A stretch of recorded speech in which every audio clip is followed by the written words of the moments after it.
Hello friends, welcome to my channel Gurukul IAS. आज का topic discussion है कि ऐसा क्या हो गया कि सुप्रीम कोर्ट के बयान के बाद भी गवर्नर एंड स्टेट गवर्नमेंट के बीच इशू सॉर्ट आउट ही नहीं हो रहा है। तो आइए आज डिस्कस करते हैं डिटेल में कि क्या है इशू पूरा। शुरुआत से शुरू करते हैं, क्रोनोलॉजी देख लेते हैं पूरे इंसिडेंट की कि क्या है। 10 bills were sent between January 2020 to April 2023 to the governor and have not returned to the house until 13 November 2023। अब इसके बाद क्या हुआ, स्पेशल सेशन बुलाया गया 18 नवंबर को और बिल को दोबारा से पास किया गया। अब जब दोबारा से बिल पास होता है तो प्रेसिडेंट या कह लो गवर्नर एक तरीके से बाउंड होते हैं उसे पास करने के लिए। तो फिर क्या हुआ कि send back to the governor for his assent. अब उसमें गवर्नर ने क्या किया, he return the bill simply saying in one line, I withhold the consent, मतलब आई एम द बॉस। अब यहाँ पे क्या हुआ कि जो 10 बिल्स जो पास हुए थे on which the governor has withheld consent, the real issue ये था कि जो स्टेट यूनिवर्सिटीज़ है ना, उसके चांसलर कौन होते हैं, गवर्नर होते हैं। तो he was deprived of his power to select the vice chancellor. अब क्या है कि फिर इसके बाद कोर्ट ने डिस्कशन किया कि इस केस में क्या होना चाहिए, तो कुछ पॉइंट्स बताए। तो the points came out from the court's argument are these follows. No time limit for the governor to give his assent, क्योंकि कॉन्स्टिट्यूशन में क्या लिखा है कि he has to return as soon as possible. क्या time duration है, नहीं mention है। दूसरी चीज़, once you do not give assent, returning the bills back to the house was unnecessary corollary to the withdrawal of assent। ठीक है। अब तीसरा पॉइंट उन्होंने बोला कि जो bill pass by state legislative again are as equal as money bill, he has to give assent. क्योंकि money bill के केस में क्या है, एक तरीके से आप बाउंड हो जाते हो एसेंट देने के लिए, क्योंकि अगर आप वहाँ एसेंट नहीं दोगे, वो डिफीट हो गया तो आपकी गवर्नमेंट ही चली गई। ठीक है। अब चौथा पॉइंट ये था कि while returning the bill governor has to spell out the reason, क्योंकि स्टेट लेजिस्लेचर पास कर रहा है कोई चीज़ और आप उसे रिटर्न कर दे रहे हो, उसका रीज़न भी नहीं दोगे तो आपको रीज़न तो देना ही होगा, इतनी तो लायबिलिटी आपकी बनती ही है। The governor has to function within state legislature, he can not exercise a pocket veto. ठीक है। तो आर्टिकल 200 क्या कहता है, आर्टिकल 200 में क्या है, एक सेविंग क्लॉज है की तरह काम करता है। ये सेविंग क्लॉज क्या है, तो जो कृष्णाचार्य हैं वो कहते हैं कि कोई भी हेस्टी डिसीजन स्टेट लेजिस्लेशन ना ले ले तो उसके लिए एक सेविंग क्लॉज बनाया गया है कि जहाँ पे गवर्नर बिल्स को चेक कर लेगा और देख लेगा कोई इशू है तो उसे अपना कंसेंट होल्ड कर देगा। ठीक है। बट कृष्णाचार्य ये भी कहते हैं कि governor can not act on his own, he has to act on the advice of the ministry.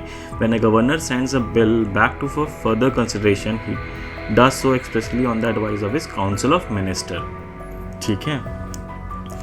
अब कहते हैं जो आर्टिकल 200 है वो क्या कहता है, the governor's power concerning the passes of bill are defined by article 200 and article 201 of the constitution.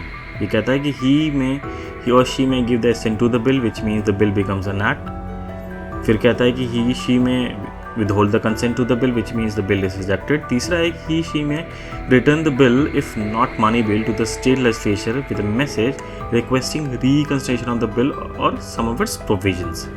अब चौथा है if the bills is passed again by the state legislature with or without amendments, the governor cannot withhold assent।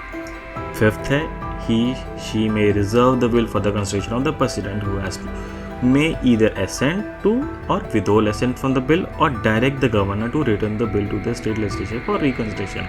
अच्छा, इस case में क्या होगा ना, एक बार प्रेसिडेंट के पास चला गया तो गवर्नर का बहुत ज़्यादा रोल हो नहीं जाता, केवल प्रेसिडेंट का और स्टेट लेजिस्लेचर का ही रोल होता है, बट वो एक तरीके से मीडिएटर का काम करता है। The reservation of the bill with the governor is mandatory अगर बिल क्या है, endangers the position of the state high court, इस केस में मैंडेटरी। और दूसरा क्या है, इट इज़ ऑल्सो डिस्क्रिशनरी, एक डिस्क्रिशनरी पावर दे रखी है कि अगर मान लो कोई भी प्रोविजन कॉन्स्टिट्यूशन के अगेंस्ट चले जाते हैं या डीपीएसपी के अगेंस्ट चले जाते हैं या larger interest of the country या कोई भी चीज़ हो ना ग्रेव नेशनल इंपॉर्टेंस वाली हो, तो या मैं कह लो आपकी कि it deals compulsory provisions of the property under article 31 of the constitution. तो इन केसेस में डिस्क्रिशनरी पावर दी गई है कि गवर्नर अपने आप से एक्ट कर सकता है। ठीक है। अब देखते हैं कि केरला में क्या हो रहा है। 8 bills were not pass by आर मोहम्मद, केरला के जो गवर्नर हैं। अच्छा, मिस्टर वेणुगोपाल इस पे क्या बोलते हैं कि governor is a part of legislature under article 168। दूसरा पॉइंट बोलते हैं the governor has promulgated 3 ordinance which were later converted into those passed by the legislature. तीसरी बात ये कहते हैं एज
तो आपको ये भी पता होना चाहिए कि आप कितने सारे लोगों के लिए लायबल हैं। ठीक है, तो देखते हैं अब आगे क्या होता है। Till then keep enriching yourself for more future updates and stay tune to your channel Gurukul IAS।